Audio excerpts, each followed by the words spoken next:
தந்தை, மைந்தன், தூயாவின் திருப்பேருக்கு மாட்சி உண்டாவதாக. பரிசுத்த ஓய்வு நாளிலே குடிவருகின்ற இறைவீட்டார் அனைவரையும் மத்தியோடு சேகர திருச்சபையின் சார்பாக இறைநாமத்திலே வாழ்த்தி வரவேற்கின்றோம். இறைநாம மகிமைக்காகவும் ஆசீர்வாதத்திற்காகவும் நாம் யாவரும் இணைந்து கடவுளை துதித்து பாடுவோம்.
சேனைகளின் கர்த்தர் பரிசுத்தர், பரிசுத்தர், பரிசுத்தர். பூமி அனைத்தும் அவருடைய மகிமையால் நிறைந்திருக்கிறது. கர்த்தரை கம்பீரமாய் பாடி நம்முடைய இரட்சணிய கண்மலை சங்கீர்த்தனம் பண்ண கடவும் வாருங்கள். நம்மை உண்டாக்கின கடவுளுக்கு முன்பாக நாம் பணிந்து குனிந்து முழங்கால் படியிட கடவும் வாருங்கள். ஜெபம் செய்வோம்.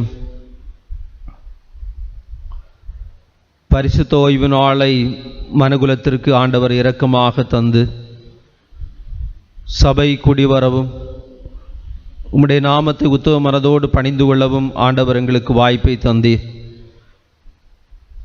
கொடிய காலகட்டங்களிலே நோயினுடைய தொற்றுகள் பரவுகின்றபடியினால் ஆலயத்திலே குடிவர இயலவில்லை என்று சொன்னாலும் ஊடகங்கள் வழியாக நாங்கள் இல்லத்திலே குடிவர கடவுளை ஆராதிக்க ஆண்டவர் தந்திருக்கின்ற வாய்ப்புக்காக நன்றி நிறைந்த உள்ளத்தோடு கடவுளை போற்றுகின்றோம்.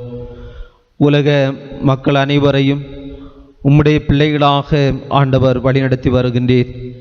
பல இறை பக்திகள் காணப்பட்டாலும் இறை நாமத்தை குறித்த பயபக்தி உணர்வு எல்லா உள்ளங்களிலும் ஆண்டவர் விதைத்து இன்று வரையிலும் கடவுளை பணிந்து நன்மைகளை கண்டுகொள்ளவும் கீழ்ப்படிந்து வாழவும் கடவுள் இரக்கம் தந்திருக்கின்றீர். அந்த நெறிமுறைகளின் அடிப்படையிலே வாழ்க்கை பயணம் தொடர ஆராதனைகள் எங்களுக்கு உதவி செய்யும்படியாகவும் உம்முடைய மகிமை எங்களை நடத்தும்படியாகவும் தாழ்வணிந்து மன்றாடுகிறோம். ஆராதனையின் ஒவ்வொரு அம்சங்களையும் ஆண்டவர் ஆசீர்வதிப்பீராக. நாங்கள் கேட்கின்ற பாடல்கள், நாங்கள் கேட்கின்ற இறை சத்தியங்கள், ஏறெடுக்கின்ற விண்ணப்பங்கள் அனைத்தும் உம்முடைய பார்வையிலே பிரீதியாக இருக்க வேண்டும் என்று செபிக்கிறோம். வெகு விரைவிலே ஆலயம் திறக்கப்படவும் ஆலயத்திலே நாங்கள் கூடிவரவும் உம்முடைய சமூகத்திலே நாங்கள் எதிர்பார்க்கின்றோம். ஆண்டவர் தாமே மாற்றங்களை தந்து எங்களை வழி நடத்தும். முழுமையாக உம்முடைய திருப்பாதங்களிலே சமர்ப்பணம் செய்கிறோம், வழி நடத்தும். மீட்பர் பாத வேண்டுகிறோம். அன்பு கிருபை நிறைந்த நல்ல கடவுளே, ஆமேன்.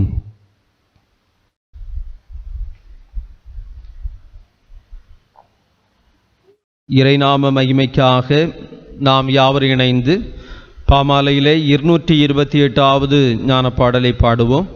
ஞானப்பாடல் எண் 228. கதிக்கெல்லாம் மேலான கதியாம் இயேசுவே, ஒப்பற்ற நேசரான பர்த்தாவே, உமக்கே என் நெஞ்சை வாஞ்சியாலே ஒப்பு கொடுக்கிறேன், நான் உமது நோவாலே ஆரோக்கியம் ஆனேன் என்ற பாடலை இணைந்து பாடுவோம்.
நாம் யாவரும் இணைந்து படிக்கும்படியாக தெரிந்து கொண்ட சங்கீதம் 67. 67ஆம் சங்கீதத்தை இணைந்து படிப்போம்.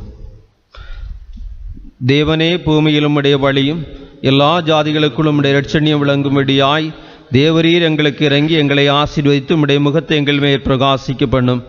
தேவனே, ஜனங்கள் உம்மை துதிப்பார்களாக, சகல ஜனங்கள் உம்மை துதிப்பார்களாக. தேவரீர் ஜனங்களை நிதானமாய் நியாயந்தீர்த்து பூமியில் உள்ள ஜாதிகளை நடத்துவீர். ஆதலால் ஜாதிகள் சந்தோஷித்து கம்பீரத்தோடே மகிழக்கடவர்கள். தேவனே, ஜனங்கள் உம்மை துதிப்பார்களாக, சகல ஜனங்கள் உம்மை துதிப்பார்களாக. பூமி தன் பலனை தரும். தேவனாகி எங்கள் தேவனை எங்களை ஆசீர்வதிப்பார். தேவன் எங்களை ஆசீர்வதிப்பார். பூமியின் எல்லைகளெல்லாம் அவருக்கு பயந்திருக்கும்.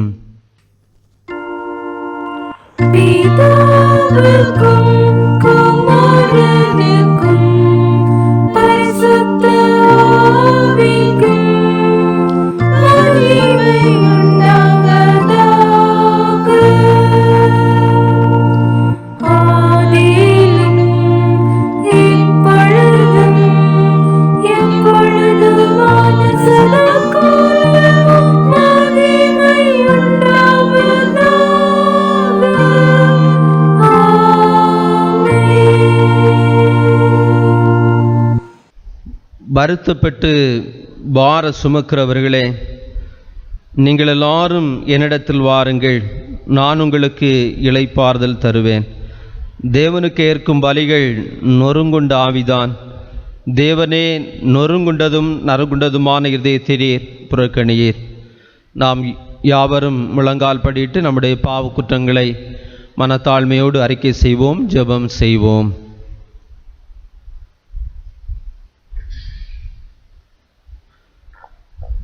கடவுளுடைய சமூகத்திலே நம்முடைய குறைகளை உணர்ந்து அறிக்கை செய்ய முன் வருவோம். இதுவரையிலும் நம்முடைய குறைகளை மன்னித்து நம்மை சுத்தப்படுத்தி நடத்தின கடவுள் தொடர்கின்ற வாழ்க்கை பயணத்திலே கடவுள் நம்மை சுத்தப்படுத்த வேண்டும்.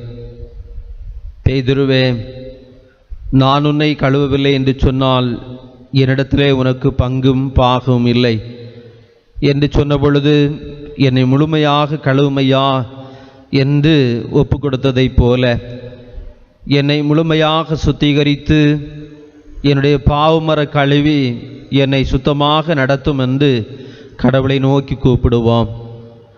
நம்முடைய இயல்பான குணங்களிலே வந்த தவறுகளை உணர்ந்து அறிக்கை செய்வோம். நம்முடைய செயல்பாடுகளிலே கடமைகளிலே விட்ட தவறுகளை நினைவு கூர்ந்து அறிக்கை செய்வோம். கடவுள் தந்திருக்கின்ற அருமையான திருச்சபை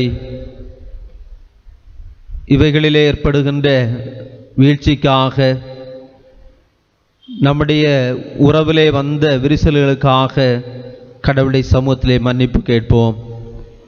சகோதர பந்தங்களுக்கு இடையூறாக நாம் செயல்பட்ட தருணங்களுக்காக மனம் வருந்துவோம். நம்முடைய கடமைகளை தவறிய பல தருணங்களை நினைவு கூர்ந்து மன்னிப்பு கேட்போம். பலகீனமான மனித வாழ்க்கையிலே சத்துருவானவருக்கு இடம் கொடுத்த தருணங்களை நினைத்து மனம் வருந்துவோம். கோபதாபங்கள், உண்மைக்கு புறம்பான செயல்பாடுகள், நேர்மை, நீதி, மனித மாண்புகள், மனிதநேய குணங்கள், இவைகளுக்கு விரோதமாக நாம் செய்த அநீதிகளை நாம் உணர்ந்து கடவுளுடைய சமூகத்திலே மன்னிப்பு கேட்போம். கடவுள் தந்திருக்கின்ற உலகளாவிய உறவுகளிலே நாம் தவறாக நினைத்த தருணங்களுக்காக மனம் வருந்துவோம். இப்படி நம்முடைய வாழ்க்கையிலே கடவுளுக்கு விரோதமாக செய்த குற்றங்களை நாம் மனந்திறந்து அறிக்கை செய்ய வண்ணமாக, பாவியாம் என்னை மேவி பாரையா என்ற பக்தனுடைய கவியோடு இணைத்து பாடி நம்முடைய பாவங்களை மனத்தாழ்மையோடு அறிக்கையிடுவோம். பாவியாம் என்னை மேவி பாரையா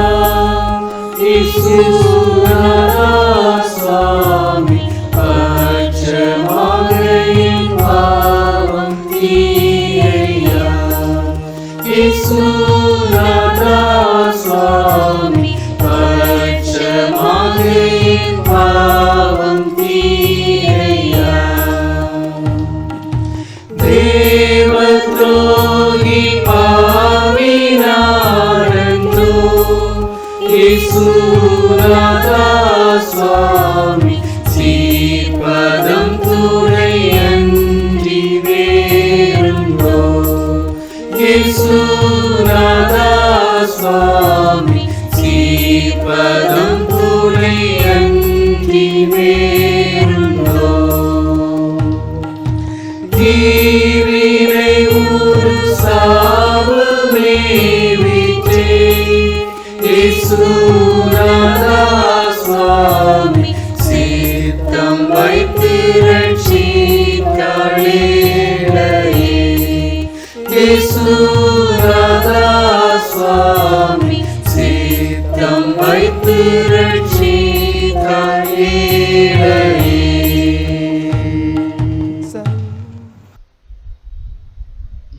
சர்வ வல்லமையும் மிகுந்த இரக்கமுள்ள ஆண்டவர் மன்னிப்பையும் பாவ நிவர்த்தியையும் நமக்கள்ளைத்தருளி அனைத்து மக்களுடைய பாவங்களை மன்னித்து புதிய வாழ்வுக்கு நேராக நம்மை வழிநடத்துவாராக. ஆமீன். கடவுள் நம்முடைய குற்றங்களை மன்னித்து புதிய பயணத்தை தந்திருக்கின்ற கடவுளுக்கு நாம் நன்றி சொல்ல வேண்டாமா? இரக்கத்தோடு கடவுள் செய்த நன்மைகளை நினைவு கூறுவோம். கடவுள் தந்திருக்கின்ற ஆரோக்கியமான வாழ்வுக்காக, நிலைகுலைந்த சமூகத்தை நிலைநிறுத்த ஆண்டவர் தந்து வருகின்ற இயற்கையான வளங்களுக்காக கடவுளுக்கு நன்றி சொல்லுவோம். கடவுள் தந்திருக்கின்ற திருச்சபை, சிஎஸ்ஐ அமைப்பு, பொறுப்பாளர்கள், பணிவிடைக்காரர்கள், பல கல்வி அமைப்புகள், மருத்துவ ஸ்தாபனங்கள், இன்னுமாக மிஷனரி அமைப்புகள், இன்னும் எத்தனையோ ஏழ்மையான மக்களுக்கு உதவுகின்ற அமைப்புகள், இவைகளுக்காக கடவுளுக்கு நன்றி சொல்லுவோம். நம்முடைய குடும்பங்கள், நம்முடைய சமூகம், தேசம், நாடுகளினுடைய உறவுகள், இவைகளுக்காக கடவுளுக்கு நன்றி சொல்லுவோம். உலகத்திலே ஒவ்வொரு நாளும் நாம் காக்கப்படுவது சுத்த கிருபையே என்பதை உணர்ந்து கடவுளுக்கு நன்றி சொல்லுவோம். ஒவ்வொரு நாளும் கடவுள் தருகின்ற நன்மைகள் ஏராளம் ஏராளம், எண்ணில் அடங்காதவை. நம்முடைய வாழ்க்கையிலே நம்மை சுற்றும் இருக்கின்ற நன்மைகள், கடவுள் தருகின்ற இரக்கங்கள். அதை போல எதிர்காலத்தில் நம்முடைய உறவை தொடர்ந்து கட்ட கடவுள் ஒருவரே போதுமானவராக இருக்கிறார். அவருடைய சமூகத்திற்கு நன்றி சொல்வது, அவரோடு இணைந்து பயணிப்பது, நன்றி மறக்காதபடி நன்றி சொல்லி எத்தனையோ பக்தர்கள் கடவுளை துதித்து நன்மையான பாதையில் நடந்திருக்கின்றார்கள். அதே போல நம்முடைய வாழ்க்கையிலே கடவுள் செய்த நன்மைகள், இன்னும் நாம் பெறப்போகும் நன்மைகளுக்காக நன்றி செலுத்தும் வண்ணமாக கவலைப்படாதீர்கள் என்று உரைத்தீர், காட்டு புஷ்பத்தை போசித்தீர் என்ற கவிஞனுடைய பாடலோடு நாம் இணைத்து பாடி கடவுளுக்கு முழு மனதோடு நன்றியை காணிக்கையாக்குவோம்.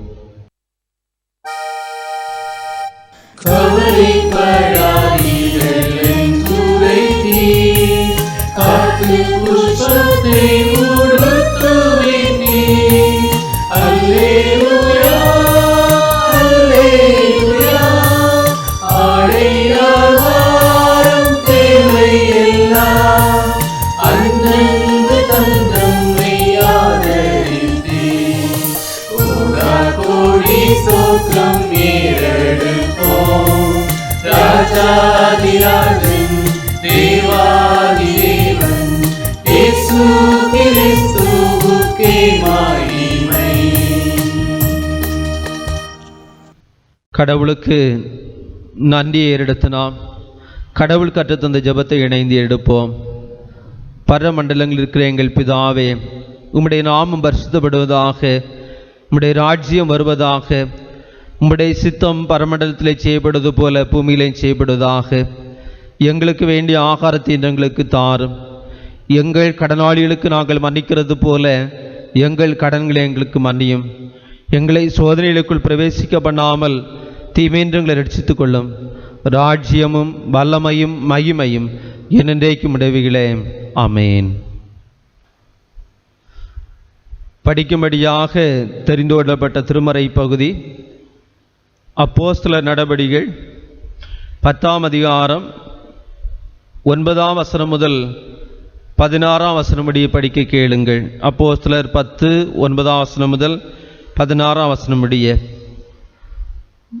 மறுநாளிலே அவர்கள் பிரயாணப்பட்டு அந்த பட்டணத்துக்கு சமீபித்து வருகையில் பேதுரு 6ஆம் மணி நேரத்திலே ஜெபம் பண்ணும்படி மேல் வீட்டில் ஏறினான். அவன் மிகுந்த பசியடைந்து சாப்பிட மனதாயிருந்தான்.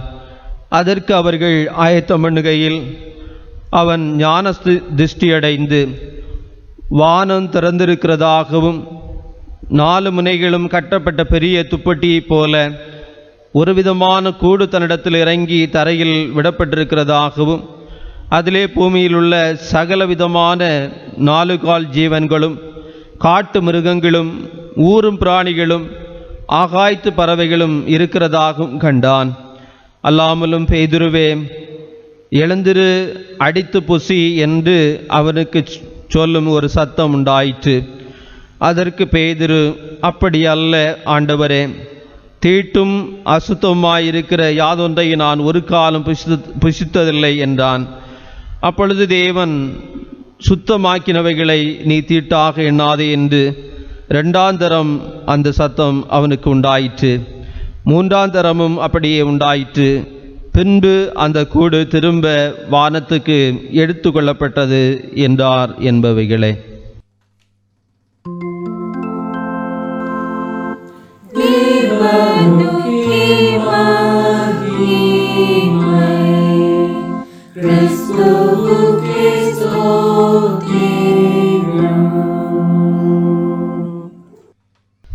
செய்திக்கு ஆயத்தமாக ஆராதனை பாடல் புஸ்தகத்திலே 334வது பாடலை பாடுவோம். பாடல் எண் 334. தேவ சாயலாக மாறி தேவனோடு இருப்பேன், நானும் தேவனோடு இருப்பேன் என்ற பாடலை இணைந்து பாடுவோம்.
தேவசாயலாக மாறி தேவனோடி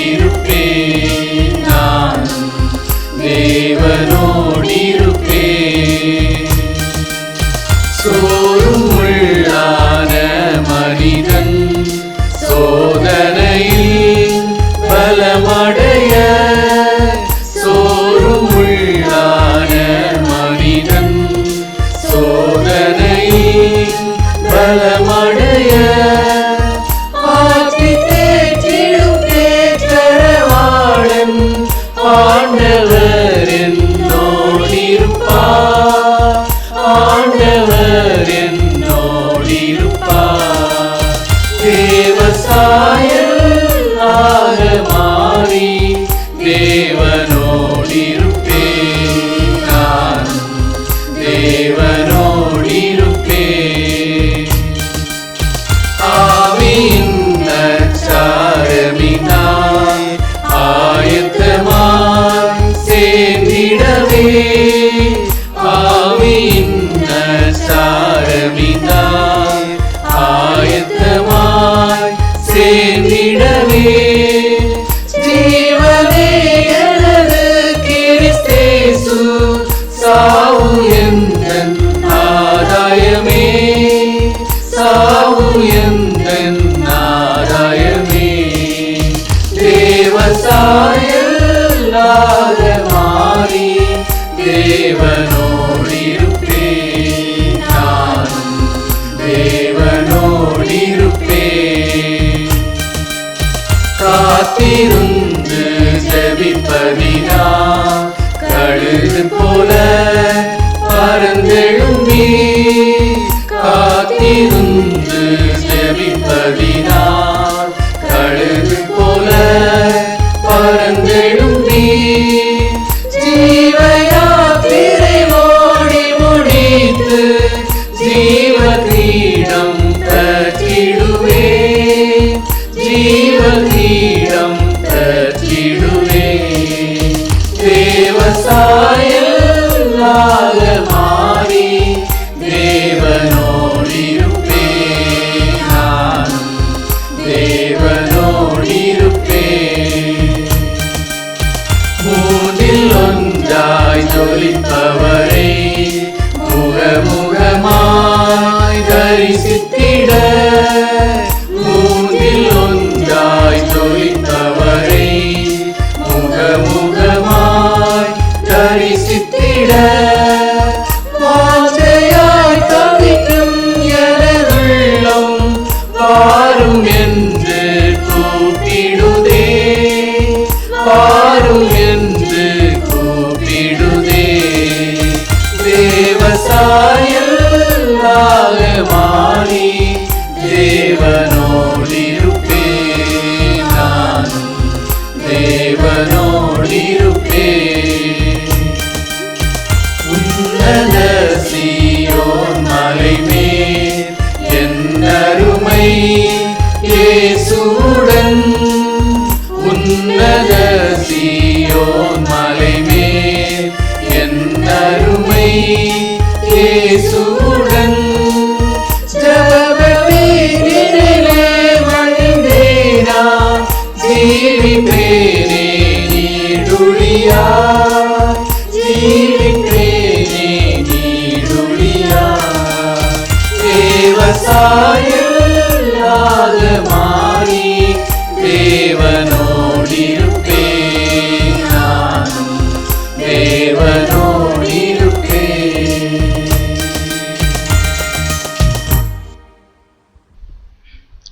ஜெபம் செய்வோம். அன்பு நிறைந்த எங்கள் நல்ல கடவுளே, ஆகஸ்ட் மாதம் கடைசி ஓய்வு நாளிற்காக ஆண்டவருக்கு நன்றி சொல்லுகிறோம். இந்த மாதத்தின் ஆரம்ப நாள் முதல் இந்த நாள் வரையிலும் எங்களை ஆண்டவர் பாதுகாத்தீர், பராமரித்தீர். இந்த பரிசுத்த ஞாயிறை எங்கள் ஆயுள் நாளிலே கடவுள் தந்தீர். ஆலயத்திலே கூடி வந்து ஆண்டவரை ஆராதிக்க வாய்ப்பில்லாத நிலைகளிலும் இல்லங்களிலே நாங்கள் அமர்ந்து காணொளி காட்சி வழியாக இந்த தொழுகையிலே நாங்கள் பங்கு பெறுவதற்கு ஆண்டவர் அருள் செய்திருக்கிறீர். அதற்காக கடவுளுக்கு நாங்கள் நன்றி சொல்லுகின்றோம். கடவுளே, தொழுகை துவங்கிய வேளை முதல் இம்மட்டும் ஆண்டவர் எங்களோடு இருந்தீர். இவ்வேளையிலே கடவுளின் வார்த்தைகளை நாங்கள் தியானிக்கின்ற போது கடவுளே, அந்த இறை வார்த்தைகள் எங்களுடைய வாழ்விற்கு மிகவும் பயனுள்ளதாக அமையவும், எங்கள் வாழ்விலே மாற்றத்தை ஏற்படுத்தவும் கடவுளை நோக்கி நாங்கள் ஜெபிக்கிறோம். உம்முடைய அருளினாலும் உம்முடைய ஆற்றலினாலும் ஒவ்வொரு பிள்ளைகளையும் ஆண்டவர் நிரப்ப வேண்டும் என்று நாங்கள் ஜெபிக்கிறோம் சுவாமி. இயேசுவின் வழியாக கேட்கிறோம். ஜெபங்களும் எங்கள் ஜீவனுள்ள பிதாவே, ஆமென். கடவுளின் பரிசுத்த நாமத்திற்கு மகிமை உண்டாவதாக. அமைதலும் மகிழ்ச்சியுமான இந்த பரிசுத்த ஓய்வு நாள் காலை வேளையிலே ஆண்டவருடைய ஆலயத்திலே நாம் கூடி ஆராதிக்க முடியாத நிலைகளில் நாம் வைக்கப்பட்டிருக்கின்றோம். இருந்தாலும் இல்லங்களில் நாம் அமர்ந்து தொழுகையிலே பங்கேற்பதற்கு ஆண்டவர் நமக்கு அருள் செய்திருக்கிறார். அதற்காக நாம் கடவுளுக்கு நன்றி சொல்லுவோம். மிக விரைவிலே ஆலயங்கள் திறக்கப்படுவதற்கும் ஆராதனைகள் நடைபெறுவதற்கும் நாம் ஆண்டவருடைய ஆலயத்திலே கூடி ஆண்டவரை தொழுது கொள்வதற்கான சூழ்நிலைகளையும் வாய்ப்புகளையும் கடவுள் நமக்கு தர கடவுளோடு நாம் மன்றாடுவோம். கொரோனா வைரஸ் நோய் தொற்றிலிருந்து அனைத்து மக்களும் காக்கப்படவும், அதனால் பாதிக்கப்பட்டு மருத்துவமனையில் இருக்கின்ற மக்கள் விடுதலை கண்டுகொள்வதற்காக நாம் ஜெபிக்கவும் அழைக்கப்படுகின்றோம்.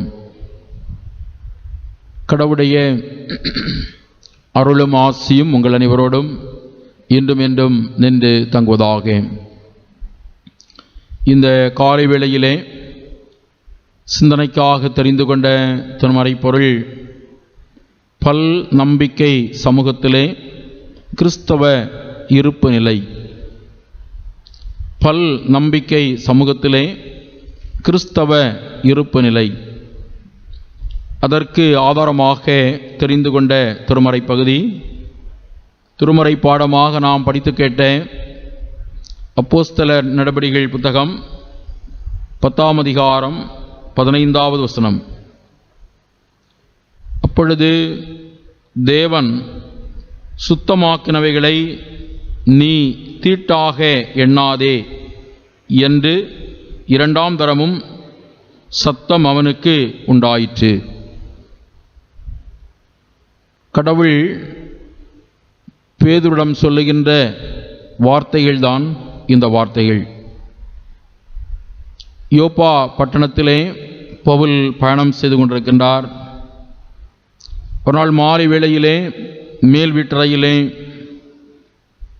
இறைவேண்டல் செய்ய சென்றார். அப்பொழுது அவருக்கு மிகுந்த பசி உண்டாயிற்று என நாம் அறிகின்றோம். அப்போது ஒரு குரல் தொனிக்கிறதை நாம் பார்க்கின்றோம். அப்போஸ்தலர் நடபடிகள் 10ஆம் அதிகாரம் 11 முதல் நாம் படிக்கின்ற போது, வானம் திறந்திருக்கிறதாகவும் 4 முனைகளும் கட்டப்பட்ட பெரிய துப்பட்டியைப் போல ஒரு விதமான கூடு தன்னிடத்தில் இறங்கி தரையில் விடப்பட்டிருக்கிறதாகவும், அதிலே பூமியிலுள்ள சகலவிதமான 4 கால் ஜீவன்களும் காட்டு மிருகங்களும் ஊரும் பிராணிகளும் ஆகாயத்து பறவைகளும் இருக்கிறதாகவும் கண்டான். அல்லாமலும் பேதுருவே எழுந்திரு, அடித்து புசி என்று அவனுக்கு சொல்லும் ஒரு சத்தம் உண்டாயிற்று. அதற்கு பேதுரு, அப்படியல்ல ஆண்டவரே, தீட்டும் அசுத்தமாயிருக்கிற யாதொன்றை நான் ஒரு காலும் புசித்ததில்லை என்றான். அப்பொழுது ஆண்டவர் அவனுக்கு சொல்லுகிறார், தேவன் சுத்தமாக்கினவைகளை நீ தீட்டாக எண்ணாதே. தேவன் சுத்தமாக்கினவைகளை நீ தீட்டாக எண்ணாதே. கடவுள் இந்த உலகை படைத்தார், உலகிலுள்ள மக்களை படைத்தார். மனுமக்கள் அனைவரும் ஆண்டவருடைய சாயலிலே படைக்கப்பட்டவர்கள். சுத்தமான மனுக்குலத்தை தான் ஆண்டவர் படைத்தார். ஆனால் பின்னர் மனுக்குலத்தினுடைய மீறுதலினாலே அந்த தன்மையை மனிதன் இழந்து போனான் என்பதை நாம் அறிகின்றோம். இன்று நம்முடைய நாட்டை பார்க்கின்ற போது ஒரு பல் சமய நம்பிக்கை காணப்படுகிறதை நாம் அறிகின்றோம். இந்திய நாடு பல கலாச்சாரங்கள், பல மொழிகள், பல சாதியினர்கள், பல சமய நம்பிக்கை கொண்ட மக்கள் வாழுகின்ற நாடாக காணப்படுகிறது. ஒரு பல் நம்பிக்கை சமூகத்திலே நாம் வாழ்ந்து கொண்டிருக்கின்றோம். இந்த பல் சமய நம்பிக்கையிலே வாழுகின்ற இறைமக்களாகிய நாம் சமய நல்லிணக்கத்தோடும் ஒன்றுபட்ட உள்ளத்தோடும் நாம் வாழ அழைக்கப்படுகின்றோம். அடிக்கடி நாட்டிலே சாதி, சமயம், இனம், நிறம், மொழி இவற்றினால் பிரச்சனைகளும் ஏற்படாமல் இல்லை. ஆனால் இந்த பிரச்சனைகளின் மத்தியிலும் கடவுள் நம்மை நடத்தி செல்லுகின்றார். இந்த பிரச்சனைகள் மத்தியிலும் இந்தியர்களாக நாம் வாழ்வதற்கு கடவுள் நமக்கு அருள் செய்திருக்கிறார். அதற்காக கடவுளுக்கு நாம் நன்றி சொல்ல அழைக்கப்படுகின்றோம். 2014 கணக்கெடுப்பின்படி, மக்கள் தொகை கணக்கெடுப்பின்படி இந்து சகோதரர்கள் இந்தியாவிலே 80.5% மக்கள் வாழ்கிறார்கள். முஸ்லிம் நண்பர்கள் 13.4%, கிறிஸ்தவர்கள் 2.3%, சீக்கியர்கள் 1.9%, புத்த மதம் 0.8%, ஜெயினர்கள் 0.4%, பழங்குடியினர்கள் 0.6%. இந்த நிலையில்தான் இந்தியாவிலே மக்கள் வாழ்ந்து வருகிறார்கள். பல சமய நம்பிக்கை கொண்ட மக்கள் நம்முடைய தாய் திருநாட்டிலே வாழ்ந்து வருகிறதை நாம் பார்க்கிறோம். இன்று கொரோனா வைரஸ் மூலமாக சுமார் 5 மாதங்களாக நாம் பாதிக்கப்பட்டிருக்கிறதையும் நாம் அறிவோம். சுமார் 2,47,00,000 மக்கள் பாதிக்கப்பட்டிருக்கிறார்கள். சுமார் 8 லட்சம் மக்கள் உயிரிழந்திருக்கிறார்கள். ஆகவே இந்த நாட்கள் சவால் நிறைந்த நாட்களாக இருக்கிறதை நாம் அறிவோம். ஒரு பல் சமய நம்பிக்கை சூழலிலே வாழுகின்ற நாம் வைரஸ் நோய் தொற்றினாலே உலகத்தின் மக்கள் பயத்தோடு வாழ்ந்து வருகிற இந்த நாட்களிலே கிறிஸ்தவர்களாகிய நமக்கு சவால் நிறைந்த நாட்களாக காணப்படுகிறது. ஒரு சேலஞ்சிங் டேஸாக இருக்கிறதை நாம் அறிவோம். சுமார் 5 மாதங்களாக நாம் ஆலயத்தில் கூடி வர இயலவில்லை. கூடி வந்து ஆண்டவரை ஆராதிக்க இயலவில்லை. இல்லங்களிலே நாம் அமர்ந்திருக்கின்றோம். ஊடகங்கள் வழியாக தொழுகையிலே நாம் பங்கேற்று வருகின்றோம். ஆகவே இந்த நிலைக்கு காரணம் என்ன, ஏன் இந்த நிலை என்பதை நாம் ஆய்வு செய்து பார்க்கின்ற போது பல் சமய சூழலிலே வாழுகின்ற இறைமக்களாகிய நாம் நம்முடைய இருப்பு நிலையிலே இருக்கின்ற காரணம்தான். நம்முடைய வாழ்வில் நாம் மாதிரியாக இல்லாத ஒரு நிலை என்பதை நாம் புரிந்து கொள்ள முடிகின்றது. பூமிக்குப்பாகவும் உலகத்திற்கொழியாக வாழுங்கள் என்று இயேசுநாதர் அழைப்பு விடுத்தார்.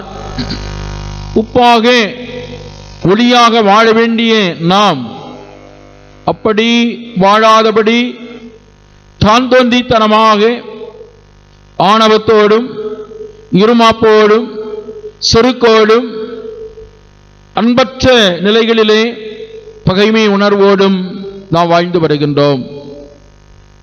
ஆகவே இன்றிருக்கின்ற இந்த நிலையிலிருந்து ஒரு மாற்றம் நமக்கு தேவை. கடவுளுடைய ஆலயத்தில் நாம் கூடி ஆராதிப்பது மாத்திரமல்ல, இந்த ஆராதனைகள் நம்முடைய வாழ்க்கையில் மாற்றத்தை ஏற்படுத்த வேண்டும். நம்முடைய வாழ்வும் நம்முடைய வழிபாடும் இணைந்திருக்க வேண்டும். வாழ்வும் வழிபாடும் ஒன்றாக இருக்க வேண்டும்.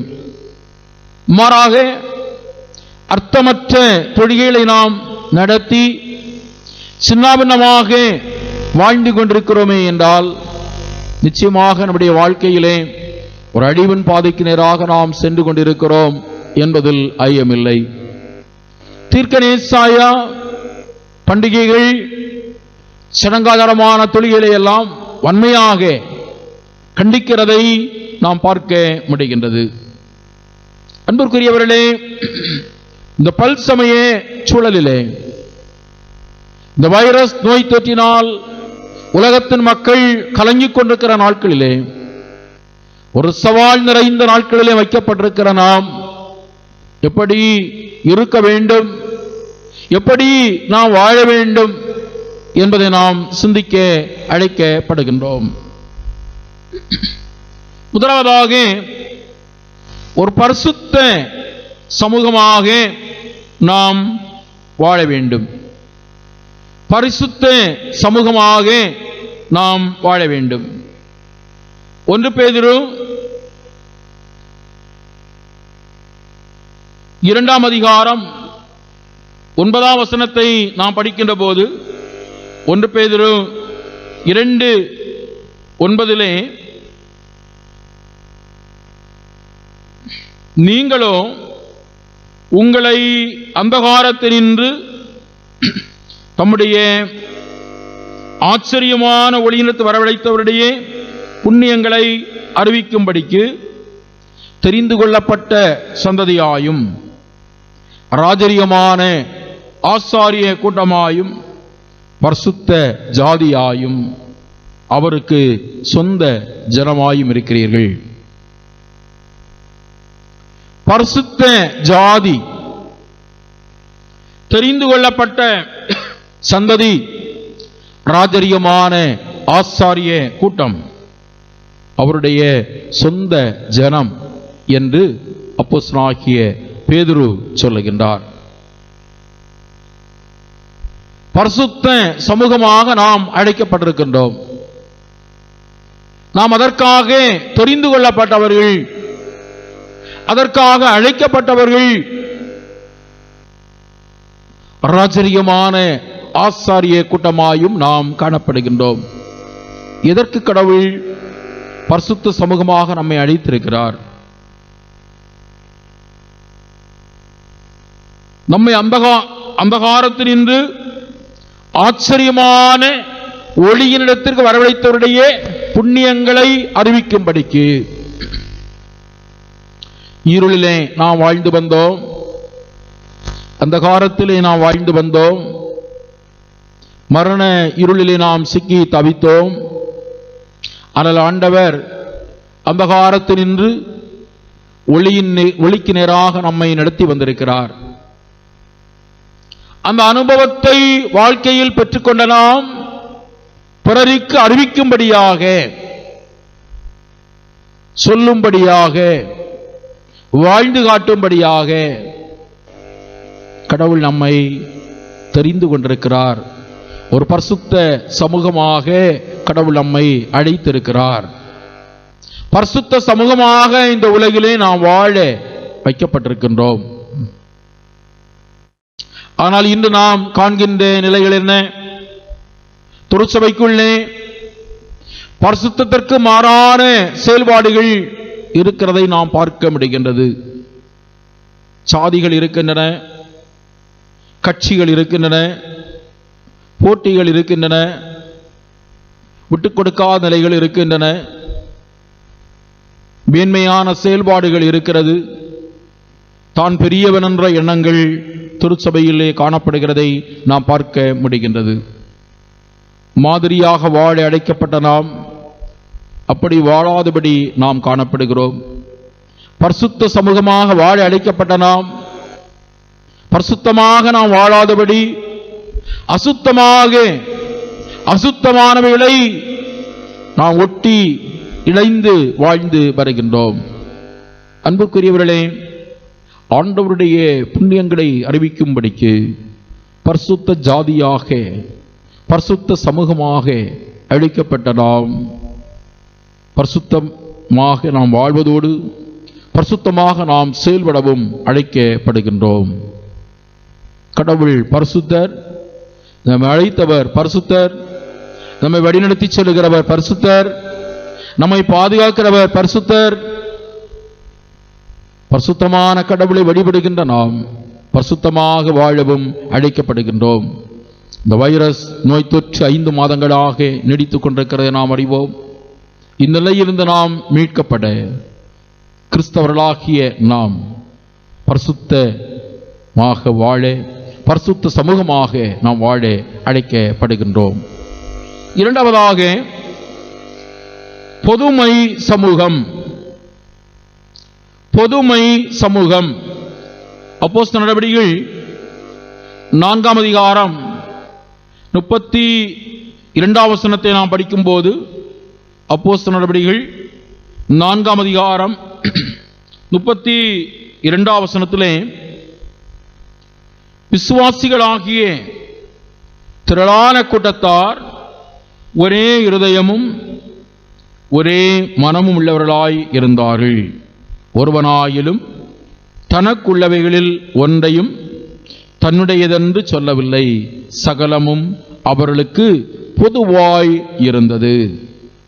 ஒருவனாயிலும் தனக்குள்ளவைகளில் ஒன்றையும் தன்னுடையதென்று சொல்லவில்லை, சகலமும் அவர்களுக்கு பொதுவாய் இருந்தது.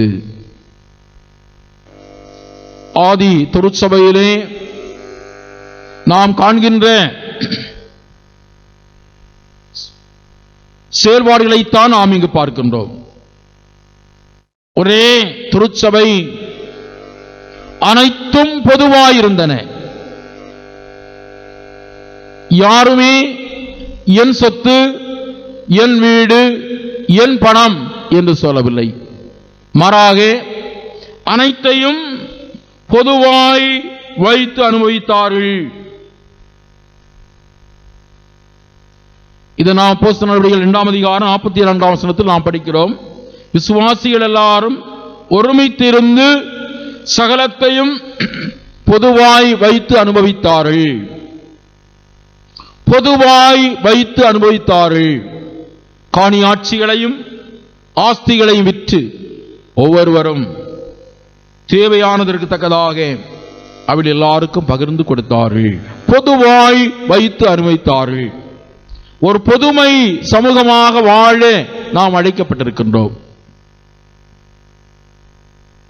எல்லோரும் வாழ வேண்டும், இல்லாய்மை இல்லாமல் எல்லோரும் வாழ வேண்டும். அதைத்தான் இயேசுநாதர் விரும்பினார். மத்தேயு 25ஆம் அதிகாரத்திலே ஆண்டவர் சொல்லுகிறார், வாருங்கள் என் தந்தையால் ஆசீர்வதிக்கப்பட்டவர்களே, உலகம் உண்டானது முதல் உங்களுக்கு ஆயத்தம் பண்ணப்பட்டிருக்கிற ராஜ்யத்தை சுதந்தரித்துக் கொள்ளுங்கள். யார் இவர்கள் என்றால், தங்களுக்கு இருந்ததை இல்லாத மக்களோடு பகிர்ந்து கொடுத்தவர்கள்தான். சகலத்தையும் பொதுவாய் வைத்து அனுபவித்தார்கள். இந்த நாட்டிலே நாம் காண்கின்ற நிலை என்ன?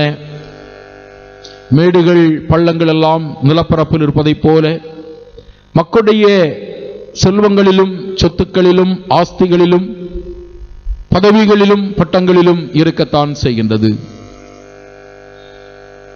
மேட்டிலிருந்து பள்ளத்தை நோக்கி பாய வேண்டிய தண்ணீரானது பள்ளத்திலிருந்து மேட்டை நோக்கி சென்று கொண்டுதான் இருக்கின்றது. மேடு மேடாய்கொண்டே செல்கிறது, பள்ளம் பள்ளமாய்கொண்டே செல்கிறது. இதுதான் இன்று நாம் காண்கின்ற இந்திய நாட்டின் செயல்பாடுகள்.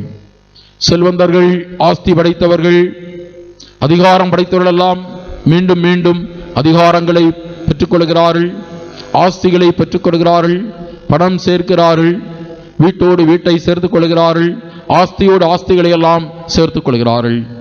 இல்லாதவர்கள், எளியவர்கள், நலிந்தவர்கள், ஒன்றுமில்லாதவர்கள் எல்லாம் அதற்கீழான நிலையிலே ஒன்றுமில்லாத நிலைக்கு தள்ளப்படுகிறதை நாம் பார்க்கிறோம்.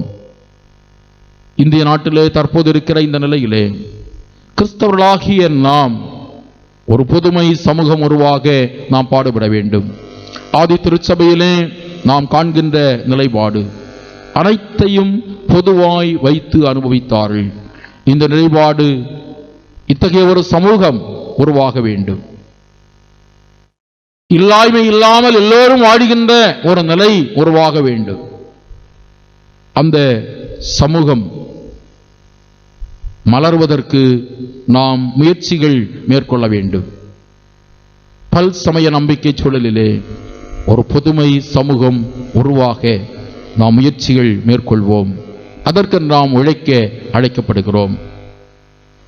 மூன்றாவதாக ஒரு அன்பின் சமூகம். அன்பின் சமூகம் 1 பேதுரு 4 அதிகாரம் 8 வசனத்தை நாம் படிக்கும்போது 1 பேதுரு 4:8 எல்லாவற்றுக்கும் மேலாக ஒருவரிலொருவர் ஊக்கமான அன்புள்ளவர்களாய் இருங்கள். அன்பு திரளான பாவங்களை மூடும். ஒருவருக்கொருவர் ஊக்கமான அன்புள்ளவர்களாக இருங்கள். அப்போஸ்தலனாகிய பேதுரு இங்கழகாக சொல்லுகிறார். அன்பானவர்களே, இன்று அன்பற்ற நிலைகளைத்தான் நாம் பார்க்க முடிகின்றது. பகைமை, வைராக்கியம், போட்டிகள் என்று சொல்லி ஒரு அன்பற்ற நிலைகளைத்தான் நாம் பார்க்க முடிகின்றது. வீட்டிலே, நாட்டிலே, சமூகத்திலே, திருச்சபையிலே அன்பற்ற நிலைப்பாடுகள், சமுதாயத்திலே அன்பற்ற நிலைகள் இருந்தாலும் விளக்கு தண்டின் மேல் வைக்கப்பட்ட விளக்காய் அமைக்கப்பட்டிருக்கிற திருச்சபையிலே அன்பு இருக்க வேண்டும். ஆனால் திருச்சபைகளிலும் அன்பற்ற நிலைகளைத்தான் நாம் பார்க்க முடிகின்றது. ஆனால் அப்போஸ்தலனாகிய பேதுரு இங்கு சொல்லுகிறான், ஒருவருக்கொருவர் ஊக்கமான அன்புள்ளவர்களாக இருங்கள். அன்பு சகலத்தையும் தாங்கும், சகலத்தையும் சகிக்கும் என்று சொல்லி 1 பேதுரு 13 அதிகாரத்திலே நாம் படிக்கின்றோம். அன்பினுடைய சிறப்பு தன்மைகளை நாம் அங்கு படிக்க முடிகின்றது. மற்றையெல்லாம் குறைவுள்ளதுதான். ஆஸ்திகள், வீடுகள், வரங்கள் எல்லாம் குறைவுள்ளதுதான். பாஷை பேசுதல் எல்லாம் குறைவுள்ளதுதான். ஆனால் நிறைவானது அன்பு மாத்திரமே என்று பவுலடிகளார் தெளிவாக அந்த பகுதியிலே 1 பேதுரு 13 அதிகாரத்திலே சொல்லுகிறார். நம்பிக்கை, விசுவாசம், அன்பு, இந்த 3 நிலைத்திருக்கிறது. இவைகளில் அன்புதான் பெரியது என்று சொல்லுகிறார். அன்பிற்கு முதலிடம் கொடுக்கிறார். இந்த அன்பிலே நாம் வளர வேண்டும். ஒரு அன்பின் சமூகமாக நம்முடைய திருச்சபைகள் வளர வேண்டும். கிறிஸ்துவுக்குள் மிகவும் அன்பானவர்களே, பல் நம்பிக்கை சமூகத்திலே வாழ்ந்து கொண்டிருக்கின்ற இறைமக்களாகிய நாம் பரிசுத்த சமூகமாக, புதுமை சமூகமாக, ஒரு அன்பின் சமூகமாக நாம் வாழ அழைக்கப்படுகின்றோம். உப்பாக ஒளியாக வாழுங்கள் என்று சொன்ன இயேசுநாதருடைய அறைகூவலை பற்றி வைரஸ் நோய் தொற்றினாலே சவால் நிறைந்த நாட்களிலே வைக்கப்பட்டிருக்கின்ற இறைமக்களாகிய நாம் இயேசுநாதர் வாழ்ந்து காட்டிய வாழ்க்கை நெறிமுறைகளில் நாம் வாழவும், அவருடைய அடியவர்களாக இந்த உலகிலே நாம் வாழவும் அழைக்கப்படுகிறோம். கடவுளுடைய அருளும் ஆசியும் உங்கள் அனைவரோடும் இன்றும் என்றும் நின்று தங்குவதாக. ஆமென். இறை வார்த்தைகளை கேட்ட நாம் யாவரும் இணைந்து நம்முடைய விசுவாசத்தை அப்போஸ்தலர் பற்றுறுதி அறிக்கையின் மூலமாக அறிக்கை செய்வோம். வானத்தையும் பூமியையும் படைத்த சர்வவல்லமையுள்ள பிதாவாகி கடவுளை விசுவாசிக்கிறேன். அவருடைய ஒரே குமாரனாகிய நம்முடைய நாதர் இயேசு கிறிஸ்து விசுவாசிக்கிறேன். அவர் பரிசுத்த ஆவியினாலே கன்னிமரியால் வைத்து பிறந்தார். பொந்திய பிலாத்துவின் காலத்தில் பாடுபட்டு சிலுவையில் அறையுண்டு மரித்து அடக்கம் பண்ணப்பட்டு பாதாளத்தில் இறங்கினார். 3ஆம் நாள் மரித்தோடத்திலிருந்து எழுந்தறினார். பரமண்டலத்துக்கேறி சர்வவல்லமையுள்ள பிதாவாகி கடவுளின் வலு வருஷத்திலே வீற்றிருக்கிறார். அவ்விடத்திலிருந்து உயிரோரையும் மரித்தோரை நியாயந்தீர்க்க வருவார். பரிசுத்த ஆவி விசுவாசிக்கிறேன். பொதுவாயிருக்கிற பரிசுத்த சபையும் பரிசுத்தவானுடைய ஐக்கியமும் பாவமன்னிப்பும் மரித்தோர் உயிர்த்தெழுதலும் நித்திய ஜீவனுடன் விசுவாசிக்கிறேன். ஆமேன். தொழுகைக்கு நிறைவாக பாமாலையிலே 372வது கீர்த்தனை பாடலை பாடுவோம். கீர்த்தனை எண் 372. உந்தன் சித்தம் போல என்னை ஒவ்வொரு நாளும் நடத்தும் என்ற பாடலை இணைந்து பாடுவோம்.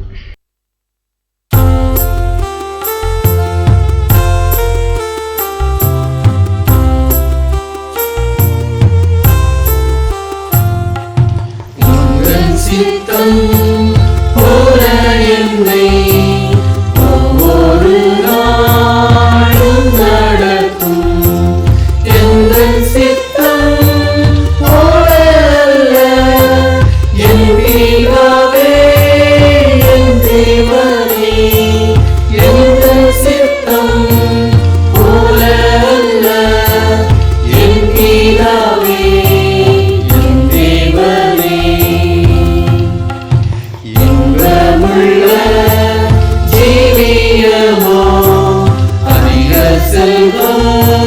மேன்மைகளோ துன்பமற்ற வாழ்வுகளோ தேடவில்லை அடியான். துன்பமற்ற வாழ்வுகளோ தேடவில்லை அடியான். நேர்வழியோ நிரப்பானதோ நீண்டதுவோ குறுகியதோ பாரம் சுமந்தோடுவதோ பாரிபாக்கியமானதுவோ பாரம் சுமந்தோடுவதோ பாரிபாக்கியமானதுவோ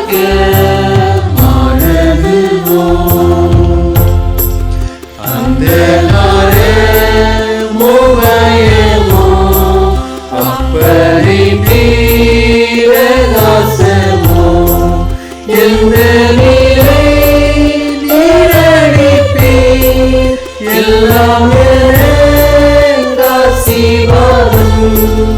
எந்த நிலை நீரடிப்பீர் எல்லாம் ஆசீர்வாதம். ஏது நலந்தறிய இல்லை ஞானம் எண்ணில்லாதா தீதிலானா நிமித்தம் நீதி வழி திருப்பி தீதிலானா நிமித்தம் நீதி வழி திருப்பி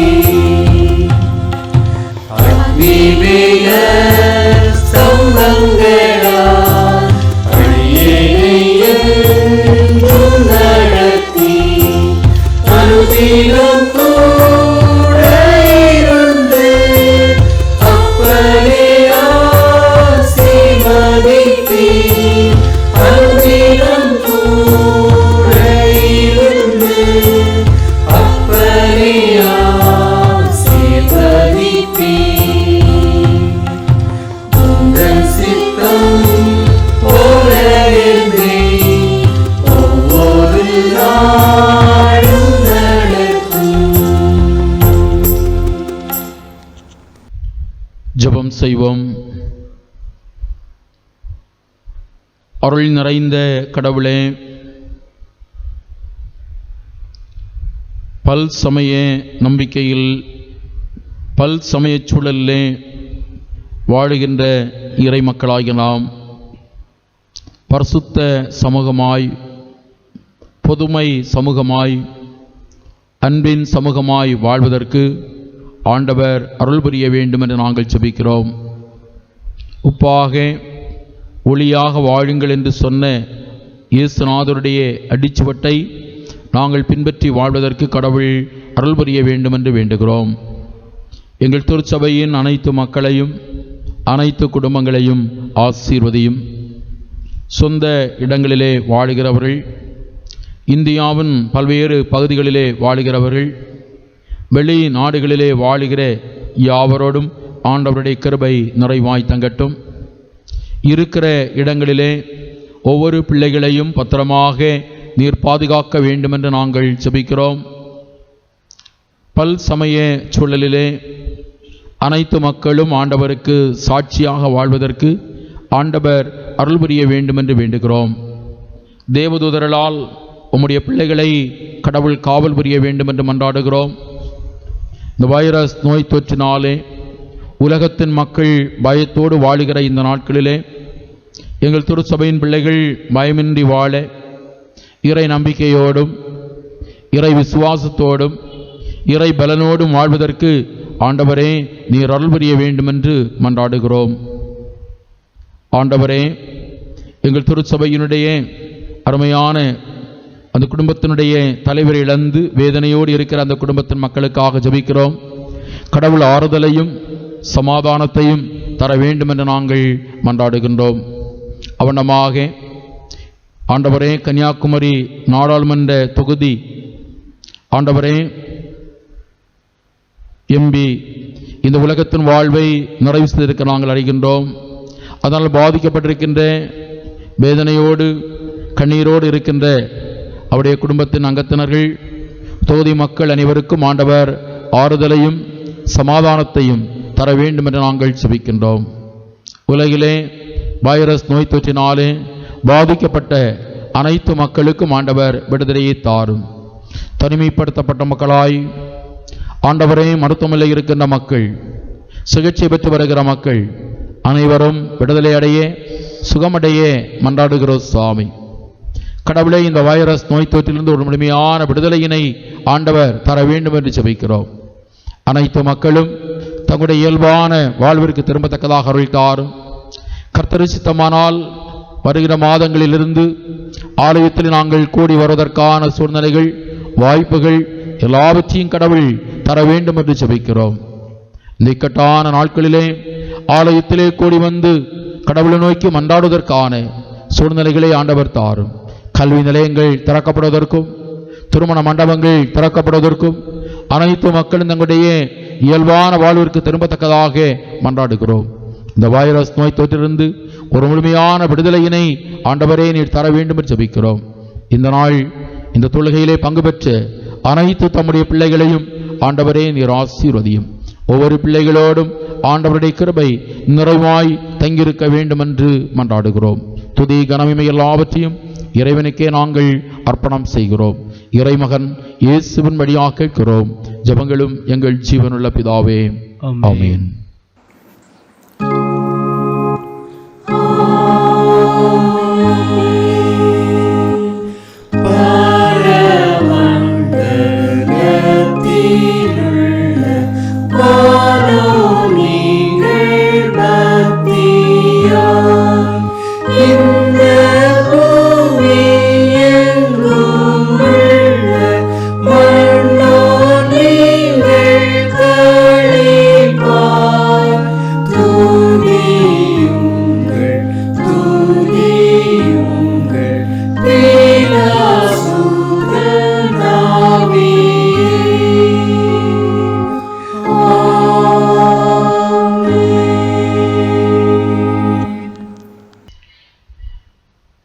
ஆண்டவர் உங்களை ஆசீர்வதித்து உங்களை காக்கடவர். ஆண்டவர் தம்முடைய முகத்தை உங்கள் மேல் பிரகாசிக்க பண்ணி உங்கள் மேல் கிருபையாயிருக்கடவர். ஆண்டவர் தம்முடைய முகத்தை உங்கள் மேல் பிரசன்னமாக்கி உங்களுக்கு சமாதானங்களே இடக்கிடவர். நமது ஆண்டவராகிய இயேசு கிறிஸ்துவின் கிருபையும் பிதாவாகிய கடவுளுடைய அன்பும் தூய ஆவியினுடைய ஐக்கியமும் உங்கள் அனைவரோடும் உலக மக்கள் அனைவரோடும் என்றுமென்றும் சதா காலங்களிலும் தங்குவதாக. ஆமென்.